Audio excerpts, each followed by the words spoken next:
எல்லாருக்கும் வணக்கம். இன்னைக்கு நம்ம எங்கே நிற்கிறோம்னா கன்னியாகுமரி மாவட்டம் ஆர்லவமொழியில் உள்ள அருள்மிகு அபயம் காத்த பாலசுப்ரமணிய சுவாமி கோவிலுக்கு தான் போயிட்டு இருக்கோம். இதை தென்பழனி முருகன் கோவில்னு சொல்லுவாங்க. தமிழ் கடவுள் முருகனுக்காக அர்ப்பணிக்கப்பட்ட கோவில். வாங்க நம்ம இப்போ காணொலிக்குள்ளே போகலாம்.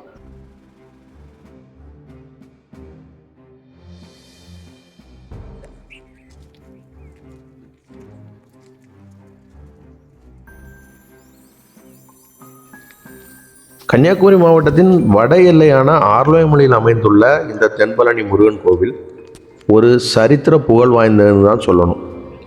மேற்கு தொடர்ச்சி மலையோட ஒரு சிறு துண்டில் தான் இந்த கோவில் அமைந்துள்ளது. மகாமுனி அகத்தியரும் போகரும் வழிபட்ட முருகப்பெருமான் கோவில் அமைந்துள்ளது தான் இந்த சித்தர்கிரி. குண்டிருக்கும் இடமெல்லாம் குமரன் இருப்பான்னு சொல்லுவாங்க. அதே போல் இந்த ஒரு சிறு குண்டில் இருக்கவர் தான் இந்த தென்பழனி முருகன். தென்பழனி முருகன் கோவிலோட 80% பயணத்தை நம்ம முடிச்சிருக்கோம். ஒரு 20% தான். ஒரு 10 நிமிஷத்தில் ஏறிடலாம்.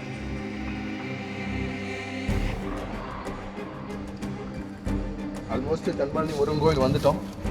இதுலேருந்து ஒரு 100 அடி தூரத்தில் தான் நம்மளோட தென்பழனி முருகன் கோவில் இருக்குது. கண்டிப்பாக எல்லோரும் வாங்க, ஒரு மலையேற்ற அனுபவம் கிடைக்கும். ரொம்ப புத்துணர்ச்சியாக இருக்கும். காலையிலே வந்துடுங்க. 5:30 மணிக்கெல்லாம் இங்கே நடக்க ஆரம்பிச்சிட்டோன்னா ஒரு 1 ஹவரில் இந்த கோவில் அடைஞ்சிடலாம். வெள்ளிக்கிழமை, தைப்பூசம், அப்புறம் முருகனுக்கு உகந்த நாட்கள் எல்லாம் இந்த கோவில் திறந்துருக்கும். ஆர்லவமொழிக்கு மேற்கில் உள்ள சித்தர்கிரி என்ற இந்த சக்கரகிரி மலையுடன் சித்தர்களை இணைத்து பேசும் வழக்கமும் உண்டு. இம்மலையில் ஆடி அமாவாசை, சித்திரை பௌர்ணமி நாட்களில் சித்தர்கள் கூடுவார்கள் என்று நம்புகிறார்கள். பொதியமலை அகத்தியரை தரிசித்துவிட்டு இங்குள்ள வௌவால் குகை, சக்கரகிரி குகைகளில் சித்தர்கள் கூடுவர் என்பன போன்ற வழக்கங்கள் உள்ளதாக இந்த ஊரை சுற்றி இருக்கும் முன்னோர்கள் சொல்கிறார்கள். நாஞ்சில் நாட்டில் உள்ள முருக வழிபாட்டுக்கு பிரசித்தி பெற்ற கோவில்னு பார்த்தோம்னா வேலிமலை குமாரசுவாமி கோவில், வெள்ளிமலை முருகன் கோவில், மருங்கூர் சுப்பிரமணிய சுவாமி கோவில், அதுக்கப்புறமா இந்த ஆர்லவமொழி தென்பழனி முருகன் கோவில், அப்புறம் தோவாளை கோவில். இந்த கோவில்கள் தான் முருக வழிபாட்டிற்கென்றே பிரசித்தி பெற்ற கோவில்கள். கன்னியாகுமரி மாவட்டம் பல நூற்றாண்டுகளாக மலையாள மொழி பேசிய திருவிதாங்கூர் நாட்டுடன் இணைந்து இருந்திருந்தாலும் தமிழ் கடவுள் இங்கே என்றுமே தனியாட்சி செலுத்தி வந்திருக்கிறார். நாஞ்சில் நாட்டில் நிர்வாகம் தொடர்புடைய ஓலைச்சுவடிகள் திருவனந்தபுரம் தொல்பொருள்துறை பாதுகாப்பத்தில் உள்ளன. இவற்றில் நாஞ்சில் நாட்டு மக்கள் திருவிதாங்கூர் அரசருக்கு 1672 முதல் 1811 வரை உள்ள காலகட்டத்தில் அனுப்பிய மொழி ஓலைகளும் தீர்மான ஓலைகளும் அடங்கும். இந்த ஓலைகள் எல்லாவற்றிலுமே நாஞ்சில் நாட்டு மக்களின் பிரதிநிதியாக ஆறுமுக பெருமாள் என்பவர் ஒப்பமிட்டிருக்கிறார். இப்படி ஒருவர் நீண்ட காலம் வாழ்ந்து ஓலைகளில் ஒப்பமிட்டிருக்க முடியாது. எனவே இங்கு குறிப்பிடப்பட்ட ஆறுமுக பெருமாள் நாஞ்சில் நாட்டின் பிரதிநிதியாக இருந்த முருகப்பெருமானே என்பதில் சந்தேகமில்லை.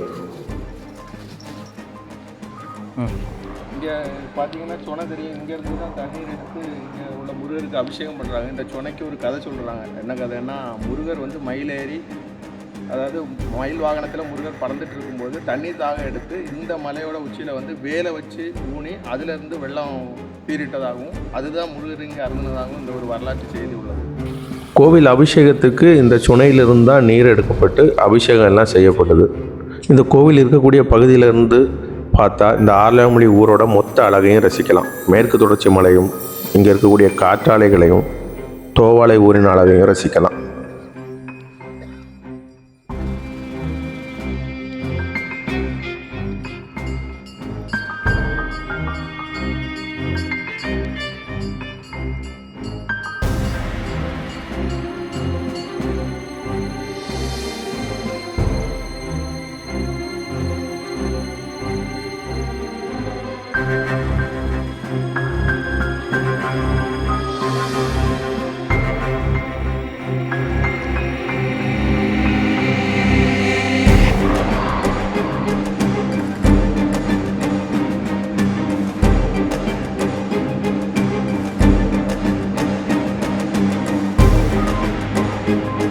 மேலும் பல கோவில்களை பற்றி தெரிஞ்சுக்க நம்மளோட சீக்ரெட் ஆஃப் ஹெரிட்டேஜ் சேனலை சப்ஸ்கிரைப் பண்ணாதவங்க சப்ஸ்கிரைப் பண்ணுங்கள், ஃப்ரெண்ட்ஸுக்கு ஷேர் பண்ணுங்கள், லைக் பண்ணுங்கள், கமெண்ட் பண்ணுங்கள்.